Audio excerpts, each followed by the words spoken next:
گوجر خان چک راجگان کی عوام علاج معالجے جیسی سہولیات سے محروم، ڈسپنسری کسی بھوت بنگلے کا منظر پیش کرنے لگی۔ جولائی 2017 کے بعد سے اب تک محکمے کی طرف سے کوئی میڈیسن مہیا نہیں کی گئی۔ چک راجگان میں قائم رورل ڈسپنسری ایک بھوت بنگلے کا منظر پیش کرنے لگی۔ ٹوٹا ہوا فرنیچر اور زنگ آلود بیڈز کسی کباڑ خانے سے کم نہیں لگتے۔ اہل علاقہ علاج معالجے جیسی سہولیات سے محروم۔ ڈسپنسری انچارج اظہر حسین نے بتایا کہ جولائی 2017 کے بعد سے اب تک محکمے کی جانب سے کوئی میڈیسن مہیا نہیں کی گئی۔ بلڈ پریشر آپریٹس عرصے سے خراب ہے اور فرسٹ ایڈ کا سامان تک موجود نہ ہے۔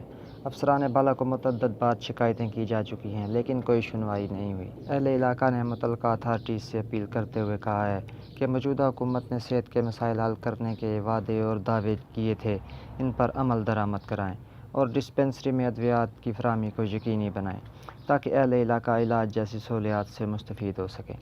کیمرہ مین سجاد چودھری کے ساتھ Malik Amjad, every day news, Gujar Khan.